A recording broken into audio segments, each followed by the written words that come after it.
So let's talk about the reason why we do the griddle versus the grill.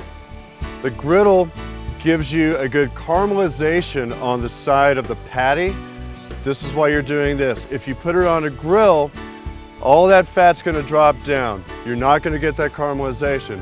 Also, when you're doing this, there's a heat barrier on the very edge of the burger in between the griddle and the meat.